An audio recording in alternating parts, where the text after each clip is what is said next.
Good afternoon to all of you. कैसे हैं आप सभी? मैं रेनू एक बार फिर से आपका स्वागत करती हूँ आपके अपने यूट्यूब चैनल स्टडी फॉर विद्या पर। तो जैसे कि हमने आपसे कल कहा था कि हम आपका पैट के सिलेबस के अकॉर्डिंग जो हिस्ट्री का अपना पार्ट है मीडियल हिस्ट्री तक पहले उसे कंप्लीट कराएंगे, जिसमें जो पहला चैप्टर था हमारा सिंधु घाटी सभ्यता, उसको हमने बहुत ही अच्छे और बेहतरीन तरीके से बिल्कुल आसान शब्दों में उसको आपको समझाने की कोशिश की थी। उम्मीद है वो आपको समझ में आया होगा। और इसी में आगे बढ़ते हुए हमारा अगला चैप्टर इसमें आता है वैदिक सभ्यता, जो कि हमारा पैट के सिलेबस के लिए अगला चैप्टर है और बहुत ही महत्वपूर्ण है।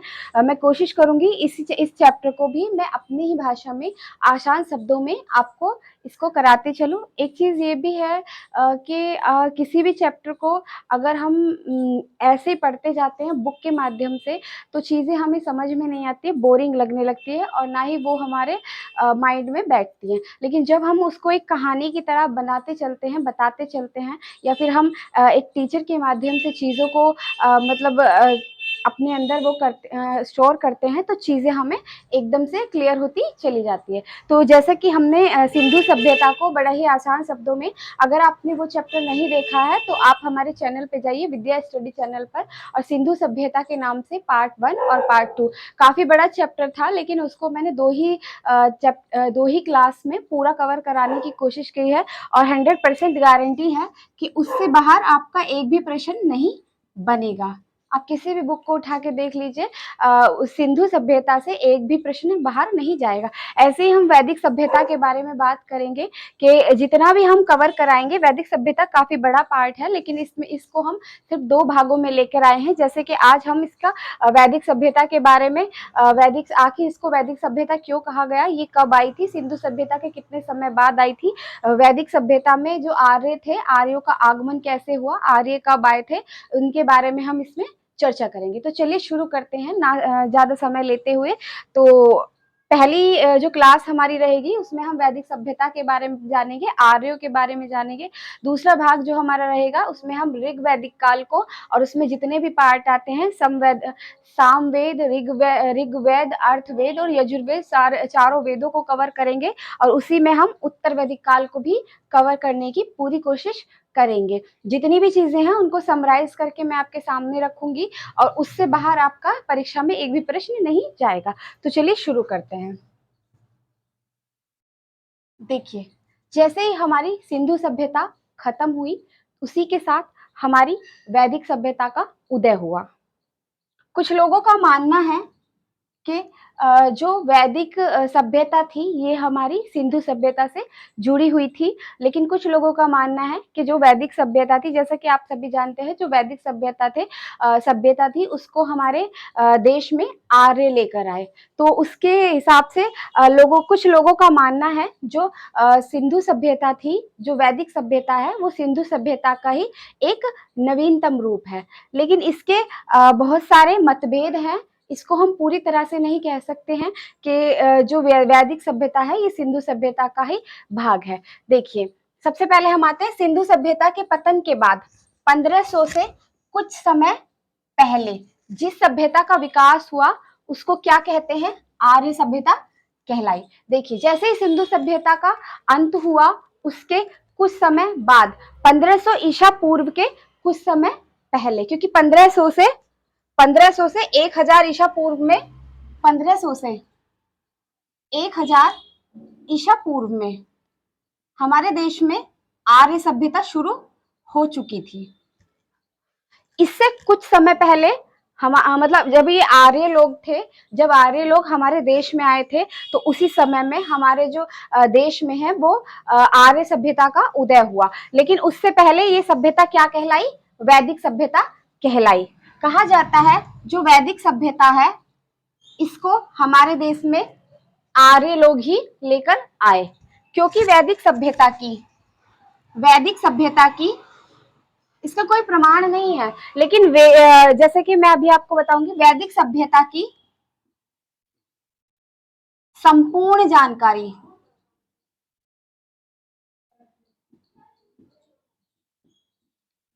के बारे में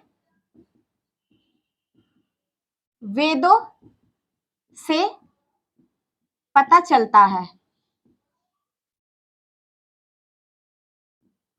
देखिए, जो वैदिक सभ्यता थी वो एक तरह से वैदिक सभ्यता इसलिए थी क्योंकि वैदिक सभ्यता के बारे में संपूर्ण रूप से हमें वेदों पर निर्भर रहना पड़ता है और इसकी जो जानकारी है वो हमें वेदों के माध्यम से मतलब जानकारी इसकी प्राप्त होती है। इसीलिए इस जानकारी को क्या कहा गया? वैदिक सभ्यता कहा गया। इसीलिए क्योंकि इसकी पूरी जानकारी हमें किससे प्राप्त होती है? वेदों से प्राप्त होती है। इसीलिए इस सभ्यता को शुरुआत में क्या कहा? वैदिक सभ्यता। देखिए फिर से शुरू करते हैं। अगर आपको ये क्लास उन्हीं बच्चों के लिए है जिन्होंने जिन्होंने चैप्टर पढ़ा तो है लेकिन उन्हें समझ में नहीं आता है, या फिर जिन लोगों ने अभी तक इस चैप्टर को नहीं पढ़ा है। देखिए सबसे पहले मैंने आपसे बताया जो चैप्टर का नाम है वो है वैदिक सभ्यता। आखिर इस सभ्यता, जैसे कि सिंधु सभ्यता के बारे में मैंने आपको बताया था कि सिंधु नदी के आसपास होने के कारण उस सभ्यता को सिंधु कहा गया, और सभ्यताओं मतलब कि वो एक तरह से जो है पूरी व्यवस्थित थी, हर चीज की सुविधा थी, इसीलिए उसको सभ्यता कहा गया। तो ये इसका नाम है वैदिक सभ्यता। तो सिंधु सभ्यता की तरह आखिर वैदिक सभ्यता का नाम वैदिक सभ्यता क्यों पड़ा? देखिए क्योंकि जो वैदिक सभ्यता थी ये पूर्ण रूप से वेदों पर निर्भर थी। वैदिक सभ्यता के बारे में हमें पूर्ण रूप से वेदों से जानकारी मिलती है, इसीलिए इस सभ्यता का नाम क्या पड़ा? वैदिक सभ्यता पड़ा। ठीक है। दूसरी चीज, वैदिक का अर्थ होता है ज्ञान की प्राप्ति। जो वैदिक है, वेद का अर्थ यहाँ पे क्या है?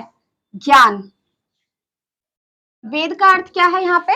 ज्ञान। आपने देखा होगा वैदिक सभ्यता में आते आते जो जातियां हैं वो भी बट गई, जो मतलब जो ज्यादा पढ़े लिखे लोग थे वो भी बट गए। ज्यादातर जो काम थे वो ब्राह्मणों को सौंप दिए गए। क्यों? क्योंकि माना जाता था कि जो ब्राह्मण हैं वो वेदों के ज्ञाता थे, इसीलिए इस सभ्यता को वैदिक सभ्यता, इसीलिए स्पेशल इस सभ्यता को क्या कहा गया? वैदिक सभ्यता कहा गया। अब देखिए आगे, यह पूर्ववर्ती सभ्यता से काफी भिन्न थी। कुछ लोगों का मानना था कि जो वैदिक सभ्यता थी ये सिंधु सभ्यता का ही नवीनतम रूप था, लेकिन कुछ लोगों का मानना था कि जो वैदिक सभ्यता थी वो सिंधु सभ्यता से काफी भिन्न थी। और इसके संस्थापक कौन थे? आर्य। इसके संस्थापक कौन थे? आर्य। इसीलिए इस सभ्यता को एक अलग नाम दिया गया और माना गया कि ये लोग हमारे देश के नहीं थे। लेकिन कुछ लोगों का मानना है, जैसे कि अभी भी 2015 में सिंधु सभ्यता का जो सबसे बड़ा स्थल है राखीगढ़, हरियाणा,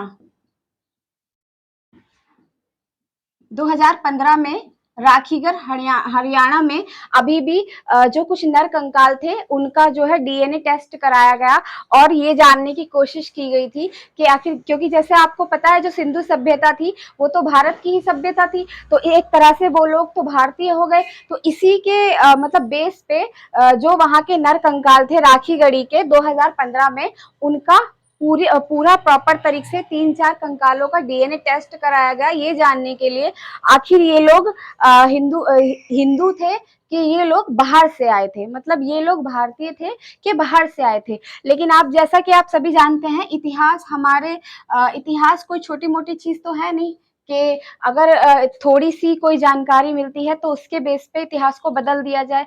तो माना गया कि उससे ये तो पता चला कि ये लोग हिंदुस्तानी ही थे, लेकिन फिर भी इतिहास को बदलना इतना आसान नहीं है। तो पूरी तरह से इस चीज को नहीं माना गया कि वो लोग क्या थे? हिंदुस्तानी थे। लेकिन फिर भी जैसे कि कुछ चीजें थी, जो आर्य थे वो ग्रामीण थे, और जैसे कि मैंने आपको बताया था जो ये थे आपके सिंधु सभ्यता थी ये पूर्ण रूप से नगरीय सभ्यता थी। तो कुछ चीजों के हिसाब से इनको आज भी अलग अलग माना जाता है। कहा जाता है कि जो सिंधु सभ्यता थी, मैंने आपको बताया था जो सिंधु सभ्यता थी ये एक तो कृषि पर निर्भर थी और दूसरा ये व्यापार पर भी निर्भर थी, जबकि जो आर्य थे ये पूर्ण रूप से कृषि पर ही निर्भर थे, और ये पूर्ण रूप से क्या थी? ग्रामीण सभ्यता थी। तो इसके बाद आता है कि किन किन लोगों ने इन लोगों को कुछ संज्ञा दी, जैसे कि आर्य थे, जैसे कि मैंने सिंधु सभ्यता में भी बताया था आपको कि वहां पर भी अलग अलग लोगों ने अपने अपने मत रखे थे।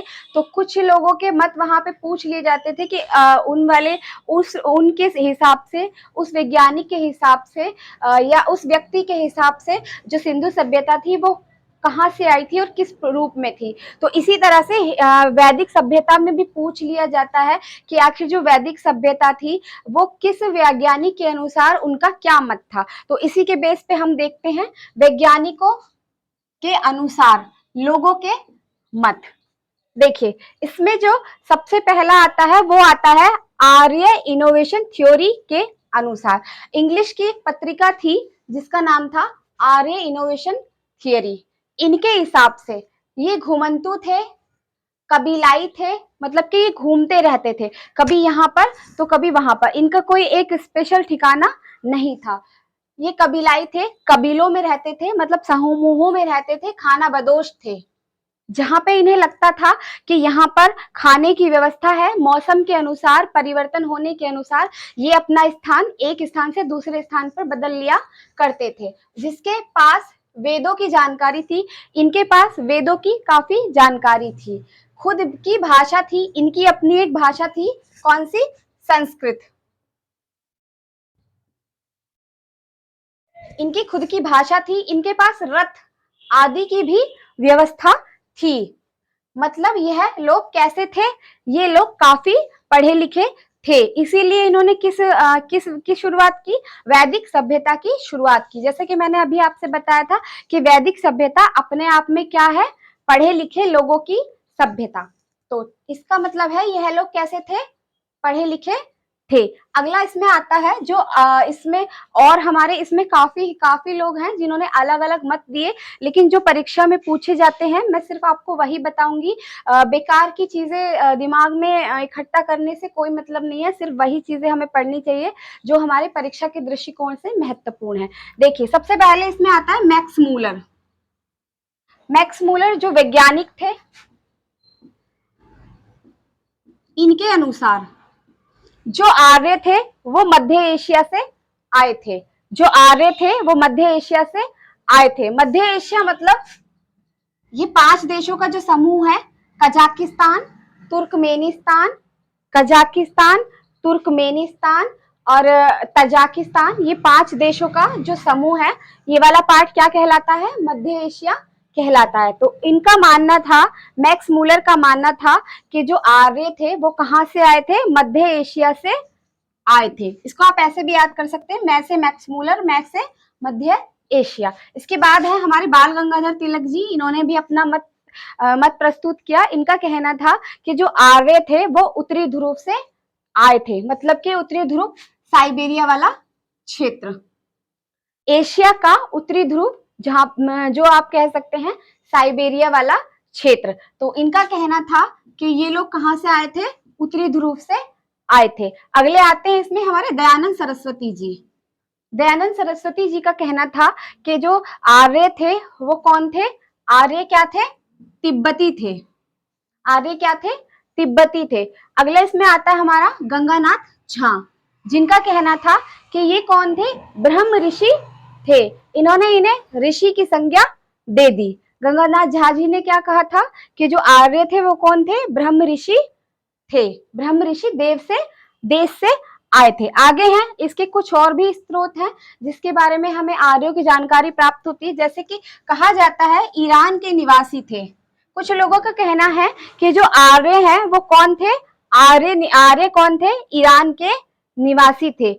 इसकी जानकारी कहाँ से प्राप्त होती है? वोगज कोई अभिलेख से इसकी जानकारी प्राप्त होती है। ये वाला प्रश्न आता है कि वो कौन सा अभिलेख है जिससे आर्यों के, वह कौन सा अभिलेख है जिससे आर्यों के ईरानी होने की जानकारी प्राप्त होती है? तो आपका आंसर क्या होगा? बोगज कोई अभिलेख से आर्यों के ईरानी होने की जानकारी प्राप्त होती है। और दूसरा तो मैंने आपको बताया था कि वेदों से भी, इनकी वेदों के बारे में भी इनके बारे में काफी स्पष्ट रूप से लिखा है, लेकिन आज भी इतना समय बीत जाने के बाद किसी के लिए ये मुमकिन नहीं हो सका कि कोई इसको पूरी तरह से कह सकता कि जो आर्य थे आखिर वो कहाँ के निवासी थे। इसके बाद आता है आर्यों के बारे में हम थोड़ी सी जानकारी लेंगे। आखिर आर्य किस तरह का जीवन व्यतीत करते थे, आर्यों के पास क्या क्या साधन थे और ये किस किस चीजों को पसंद करते थे। देखिए सबसे पहले जो आता है ये आता है, ये मूलतः ग्रामीण थे। जबकि आपको मैंने जब सिंधु सभ्यता पढ़ाया था तो उसमें बताया था कि जो सिंधुवासी थे वो पूरी तरह से क्या थे, नगरीय थे। तो ये बात यहाँ पे भी झूठ हो जाती है, क्योंकि वो लोग क्या थे, नगरीय थे, और ये लोग क्या थे, पूरी तरह से ग्रामीण थे। इसके बाद कृषि इनका आर्थिक जीवन का मुख्य आधार था। जबकि जो सिंधुवासी थे उनके आर्थिक जीवन का जो मुख्य आधार था वो क्या था, व्यापार। जब मैंने आपसे बताया था जो सिंधुवासी थे वो नदियों के किनारे इसलिए रहते थे, मेन उनका मकसद ये था ताकि उन्हें नहरों के माध्यम से परिवहन का साधन मिल जाए और वो अपने व्यापार को एक देश से दूसरे देश कर सके। तो यहाँ पे भी थोड़ा सा इनका जो मत है, जो लोग ये बोलते थे कि ये कौन थे, सिंधु सभ्यता के लोग ही थे जो आर्य बन के नवीनतम रूप में हमारे सामने आए। तो दूसरा क्या है, कृषि पर ये प्रश्न बनते हैं कि जो वैदिक ये थे, आर्य थे, इनकी जो ये मूलतः क्या थे, ग्रामीण थे कि नगरीय थे। तो आंसर आपको टिक करना है, ये कौन थे, ग्रामीण थे। दूसरा, इनकी जो आर्थिक जीवन का आधार था वो क्या था, वो पशुपालन था, इनका आर्थिक जीवन का आधार। दूसरा, इनका जो आगमन हुआ था, मैंने ऐसा आपको बताया था 1500 ईसा पूर्व में इनका आगमन हुआ था। ये सिर्फ मतलब इमेजिनरी है, इसका कोई प्रूफ नहीं है। ये सिर्फ यहाँ के नरकंकालों से या उस समय की चीजों को टेस्टिंग करके एक अनुमान लगा लिया गया कि आखिर ये जो प्रमाण थे ये कितने समय पुराने हो सकते हैं। तो उससे अंदाजा लगा कि ये कितने पुराने हो सकते हैं, 1500 ईसा पूर्व पुराने हो सकते हैं। इनकी जो आरंभिक जानकारी है, जब हम वेद पढ़ते हैं तो वेदों में जो हमारा पहला वेद आता है वो ऋग्वेद आता है, और ऋग्वेद में आर्यों के बारे में काफी जानकारी दी गई है। वहीं से हम आर्यों के बारे में पढ़ते हैं और उनके बारे में जानकारी इकट्ठा करते हैं। दूसरा, ये जो समाज था ये पितृसत्तात्मक था, जबकि इसका विपरीत जो सिंधु सभ्यता थी वो मातृसत्तात्मक थी। वहां पे स्त्रियों को काफी सम्मान यहाँ पे भी दिया गया था। जब उत्तर वैदिक काल आते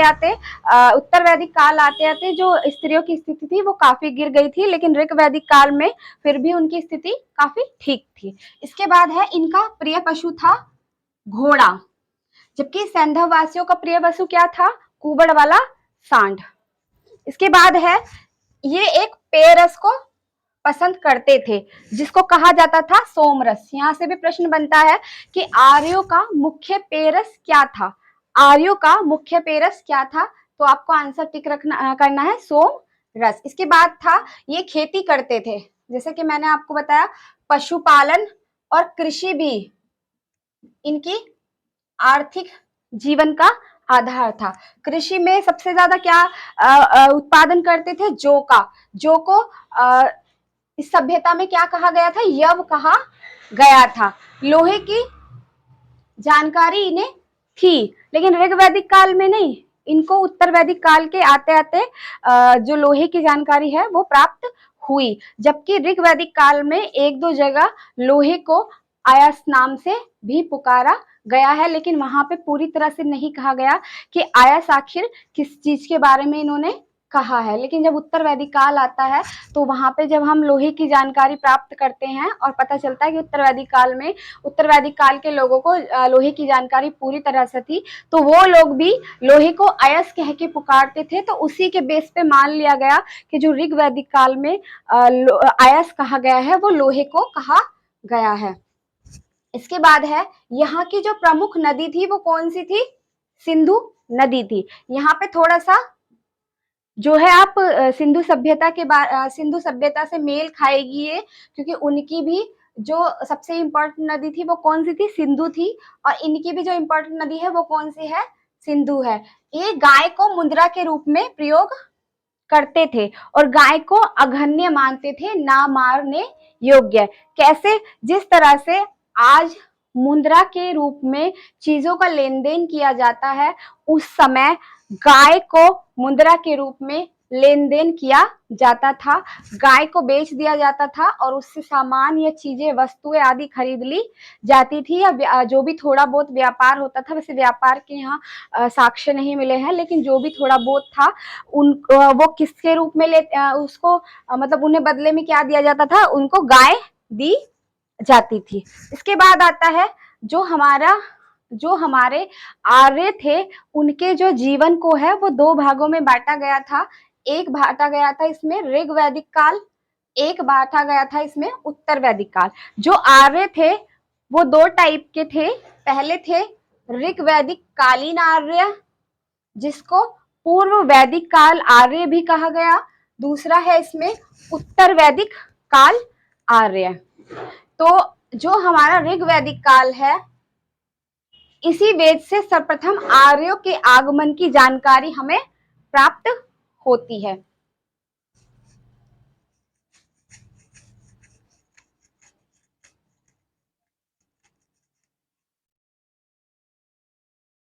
देखिए आर्यों के, देखिए इन लोगों ने जो मत दिए, जो मतलब चीजों की सर्चिंग की, जो चीजों के बारे में इन्होंने जानकारी ली, तभी ना करेंगे किसी चीज से जब हमें किसी चीज में उस चीज के प्रमाण मिलेंगे। तभी तो जो भी वैज्ञानिक थे अपना अपना मत दे सकेंगे, इनके बारे में सर्च कर सकेंगे। पहले हमें उस चीज का कोई लिखित प्रमाण मिलेगा, तभी हम आगे की तरफ उस चीज में दिशा में कदम बढ़ाएंगे। तो ऐसे ही इन लोगों के मत बाद में हुए। सबसे पहले जो इस आर्यों के बारे में हमें जानकारी प्राप्त हुई वो कहाँ से हुई? ऋग वैदिक काल से। आर्यों की प्रश्न अगर आता है, आर्यों के बारे में सबसे पहली जानकारी हमें कहां से प्राप्त होती है? आपको आंसर टिक करना है ऋग वैदिक काल में। उसके बाद इन लोगों ने अपने अपने मत रखे, इन लोगों ने अपनी अपनी मतलब अपने अपने विचार प्रकट किए कि मतलब चीजों के हिसाब से कि शायद ये लोग वहां से आए होंगे, शायद ये लोग वहां से आए होंगे। लेकिन पहली बार जो आर्य शब्द का उल्लेख हुआ है वो कहाँ पे हुआ है? ऋग वैदिक काल में। उसके बाद परिवार सामाजिक, ऋग वैदिक काल में परिवार जो था, परिवार समाज की सबसे छोटी इकाई थी।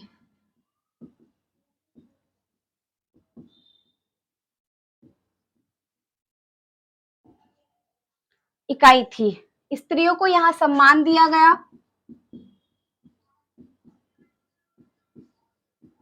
ये ऋग वैदिक काल की बात हो रही है। ऋग वैदिक काल को भी हम, ऋग वैदिक काल के बारे में हमें जानकारी वेदों से प्राप्त होती है और वेदों में ऋग वैदिक काल को 4 भागों में बांटा गया है। ऋग वैदिक काल की जानकारी हमें वेदों से प्राप्त होती है और ऋग वैदिक काल को 4 भागों में बांटा गया है। पहला है इसमें ऋग वैदिक काल के ही नाम पे ऋग्वेद,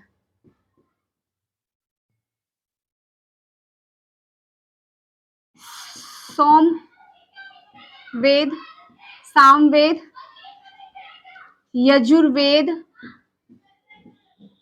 और अर्थवेद, जो हमारे किसके अंदर आते हैं? ऋग्वैदिक काल के अंदर, जो हमारे कहाँ पे आते हैं? ऋग्वैदिक काल के अंदर। अभी हम सिर्फ इसी की बात कर रहे हैं, ऋग्वैदिक काल की। और ऋग्वैदिक काल में व्यापारी को क्या कहा गया था? वणिक कहा गया था। ऋग्वैदिक काल में व्यापारी को क्या कहा गया? वणिक कहा गया।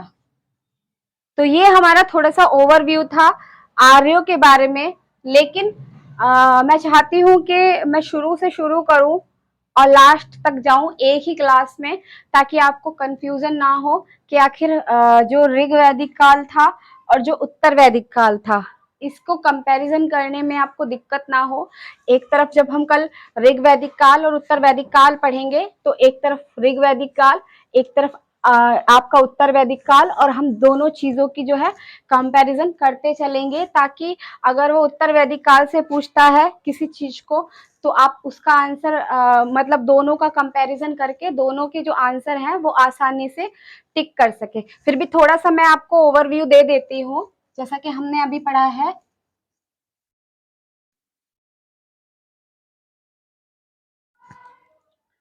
जो ऋग वैदिक काल था ये सबसे प्राचीन वेद कहलाता है? आंसर भी ये वाला क्वेश्चन भी आता है कि सबसे प्राचीन वेद किसको कहा गया है, मतलब कि सबसे पुराना वेद किसको कहा गया है। तो आपको आंसर टिक करना है, ऋग्वेद को सबसे पुराना या प्राचीन वेद कहा गया है। वैसे भी आप मतलब वो लगा सकते हैं अंदाजा, जो ऋग वैदिक काल था उसकी जो जानकारी थी वो हमें 1500 से 1000 ईसा पूर्व में, और जो हमने सबसे पहले इसमें बात की थी वो ऋग वैदिक काल के ही बारे में बात की थी। ऋग वैदिक काल में सबसे पहला जो हमने आपको पढ़ाया है वो सबसे पहले जो हम पढ़ेंगे ऋग्वेद पढ़ेंगे, समवेद पढ़ेंगे, यजुर्वेद पढ़ेंगे, अर्थवेद पढ़ेंगे। इसमें क्या क्या चीजें इंपॉर्टेंट है, पॉइंट टू पॉइंट मैं आपको बताते चलूंगी कि क्या क्या चीजें आपकी इसमें इंपॉर्टेंट है और परीक्षा में कहाँ कहाँ से जो प्रश्न है वो बनते हैं। ठीक है, तो ये तो थी हमारी आज की क्लास। कल हम इसके बारे में, कल कोशिश करूंगी मैं, वैसे ये चैप्टर काफी बड़ा है अपने आप में, अगर मैं इसी चीज को जो आपका आ रहे थे ये कब से कब तक आए, किस किसने क्या क्या मत दिए, अगर इसको पूरा आपको जैसे बुक में है उस तरह से आपको बताया जाता तो बहुत टाइम लगता। मैंने इसको समराइज करके आपको बिल्कुल पॉइंट टू पॉइंट वही चीजें बताई हैं जो परीक्षा में आती है। बेकार की चीजें पढ़ने से कोई मतलब नहीं है, सिर्फ उसमें टाइम वेस्ट होता है और दिमाग दिमाग में जो कूड़ा है वो भरता है। तो इसके लिए कल हम अपना जो है उत्तर वैदिक काल को अच्छे से जानेंगे, और आपका ऋग वैदिक काल में जितने भी वेद हैं, जितने भी वेदांग हैं, ये सारी चीजों को हम कल डिस्कस करेंगे। तो इसी के साथ आपसे विदा लेती हूँ, नमस्कार। और अगर क्लास आपको अच्छी लगी हो, पसंद आई हो, तो चैनल को लाइक करें, शेयर करें और सब्सक्राइब करें। थैंक यू, धन्यवाद।